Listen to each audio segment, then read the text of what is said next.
মাছগুলো তো সব এইদিকে চলে এসছে মাঝে মাঝে। আর বাবা কতক্ষণ থেকে চেষ্টা করছে মাছ, বাবার জালে মাছ আর পড়ছে না, তাই না পিহু? তাই না?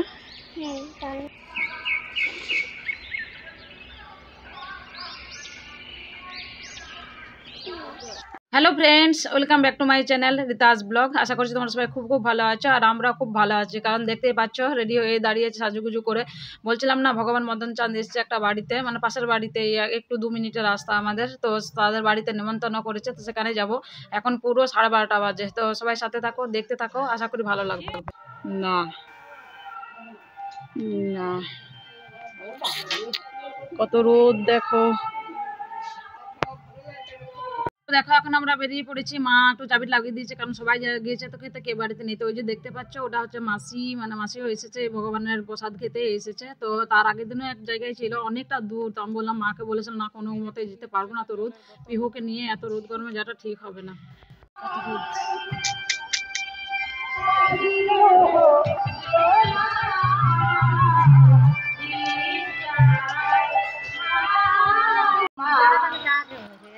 একটি মায়ের গর্ভে সন্তান এখন কতদিন থাকে? হয় 9 মাস 9 দিন বিজ্ঞানসম্মত, নচিত 10। চারিদিকে ঠান্ডার পাহাড় হয়ে গেছে।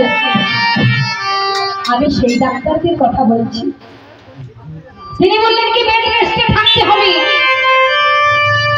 তবে বাবা যখনকার দিনের যেমন নিয়ম, তাও কি হয় বেড রেস্টে থেকেও কি হলো, সিজার করতে হলো, সিজার করে বাচ্চাটাকে বের করতে হলো।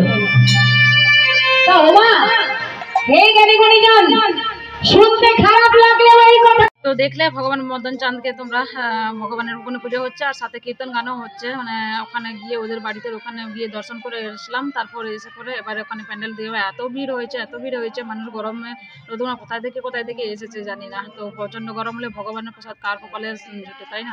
তো ওই জন্য সবাই এসেছে। আর প্রচুর ভিড়। আর পিহু দেখো, পিহুকে আমি বারণ করছি, ও আইসক্রিম খাবো বলছে। ওই যে আইসক্রিম দোকানটা আছে ওখানে খেতে চেয়েছে, না খেতে হবে না। তো দেখো প্রচণ্ড ভিড় হয়েছে।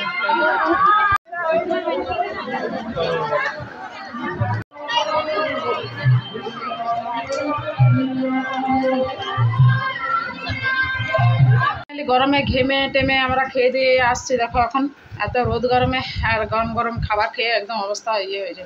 আর এই যে আমার সোনাটাকে দেখো, কি খেয়েছো আগে বলো? ওটা মুখ শুদ্ধি। তুমি ওখানে কি বসে বসে কি খেয়েছো? আর আলু ভাজা। ও যেখানে যাক শুধু ভাত আর আলু ভাজা, আর কিছু খায় না। ডাল তো কোনোদিন খাই না। কোনো রকমে একটু ভাতটাকে ভালো করে খাই দিয়েছে, আলু ভাজাটা খেয়েছে, ব্যাস আর কিছু খাইনি। আর আমের চাটনিটা শেষে দিয়েছে, আর পায়েসটা একটু মতো মুখে ঢুকিয়ে দিয়েছিলাম, ব্যাস। অনেক কিছু দেখানো হয়নি, যেগুলো ছিল পনির ছিল, তারপরে চাটনি ছিল, আমের চাটনি, পায়েসটা সেগুলো ছিল। তো ওগুলো আমরা খেয়ে এখন চলে এসেছি। আর অনেক গরম। পিহু ওই যে ঠাকুমা চলে এসছে। তো এখন খাওয়া হয়ে গেছে, এখন আবার সার্জারি খুলে একটু পিহুকে ঘুম পাড়াতে হবে। চলো ফ্রেন্ডস, তো শুভ রামনবমী। আজকে তো রামনবমী, সবাইকে শুভেচ্ছা আর অনেক অনেক অনেক ভালোবাসা। তো এখন বাজে 5:40, হ্যাঁ 5:40 মতো বাজতে আসলো। আর এত গরম লাগছে, 5টা 5:30টার পর বাইরে বেরোনোই যাবে না, 5টা 5:30টার আগে বেরোনোই যাবে না।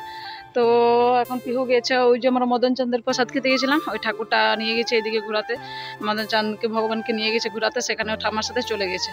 তো ঝাড়টার দেওয়া হয়ে গেল, রাস্তাটা পুরো ঝাড় দিলাম।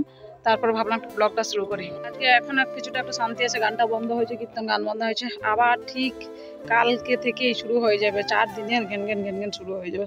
মানে সবসময় বাজতে থাকে, তো ওই জন্য কেমন ভালো লাগে না। গরমের সময় এইসব একদমই ভালো লাগে না। তো কালকে থেকে আবার শুরু হয়ে যাবে 4 দিনের। দেখাচ্ছি দাঁড়া, প্যান্ডেল হয়েছে সামনে, বাড়ির পুরো সামনে। এখানে কালকে থেকে শুরু হবে কীর্তন গান, রামায়ণ, তারপরে 3 দিন কীর্তন গান, রামায়ণ, তারপর রবিবারে আবার এখানে খাওয়া আছে। তো একদম পুরো 4 দিন আবার কালকে থেকে চলবে। কিছু শোনা যাবে না, কিছু না। তো দিকে জল পড়ছে।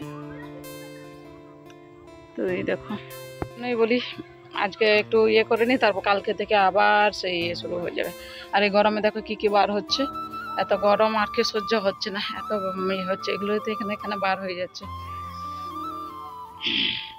Good morning and welcome back to my channel Rita's blog. তো দেখতে পাচ্ছ ওইদিকে আমি জানলা, এই সাইডে দরজা সব বন্ধ করে বসে আছি, কারণ এখানে বললাম না কাল থেকে কীর্তন গান শুরু হবে। তো আজ থেকে সকালবেলা থেকে শুরু হয়ে গেছে, গান বাজানো শুরু হয়েছে। তো কালকে ভিডিওটা কন্টিনিউ করতে পারিনি এই কারণে, আর গরমে বার হচ্ছে কি কারণ কন্টিনিউ করতে পারিনি, কারণ এই যে দুলটা দেখতে পাচ্ছ, এটা আমি কালকে কোনোভাবে খুঁজে পাচ্ছিলাম না, মানে দুপুরে ওদের বাড়িতে খেতে যাওয়ার জন্য খুঁজে মানে পড়তে যাবো বলে খুঁজে পাইনি। তো বললাম বিকেলবেলা সন্ধ্যেবেলা সে খুঁজবো। তো সেই সন্ধ্যেবেলা থেকে যে খুঁজতে বেরিয়েছি, মাথাতে ঘাম বেরিয়ে গেছে, মানে কোথাও আর খুঁজে পাচ্ছি না। আর এটা যেহেতু বাবা দিয়েছে, তারপর পরে শোনা যেমন হারানো নয়, ঠিক নয়, আর আবার কুড়ি পাওয়া ঠিক নয়। তো এই যে আমার কানে দুলটা বাবার দেওয়া গিফট হারিয়ে গেলে পুরো একদম জীবন মানা চলে যেত। তো ওই জন্য কালকার ভিডিও আর কন্টিনিউ করিনি। তারপর ভগবানের নাম করে খুঁজতে খুঁজতে কোনোরকমভাবে এক জায়গায় ঢুকেছিল, পেয়ে গেছি কানেরটা। তো এটাই পেয়ে গেছি কানেরটা, তারপর অনেক খুশি হচ্ছিল, মানে হ্যাঁ পেয়ে গেছি, বাবার অনেকবার ধন্যবাদ জানিয়েছি। তো এই জন্য কালকার ভিডিও কন্টিনিউ করতে পারিনি। তো চলো আজকে ভিডিওটা আমি এখানে এড করে দিচ্ছি। অবশ্যই ভালো লাগলে কমেন্ট করে জানিও, প্লিজ লাইক করে দিয়ে শেয়ার করে দিয়ে চ্যানেলটাকে সাবস্ক্রাইব করে দিও। প্রচণ্ড গরম লাগছে, পাখার হাওয়া নিচে বসে আছে, পিউ নেই, ও ঠামায় নিয়ে গেছে, ওকে আইসিডিএস সেন্টারে 2 দিন থেকে পাঠাচ্ছি। ওর একটু ভয় আছে যেহেতু, ওই জন্য ওকে 2 দিন 3 দিন হলেও পাঠাচ্ছে ওকে, যাক বাচ্চাদের সাথে একটু ইয়ে করুক। তো সেই জন্য গেছি। তো চলো টাটা, দেখা হবে নতুন একটা ব্লগে। সবাই ভালো থেকো, সুস্থ থেকো, দেখা হবে নতুন।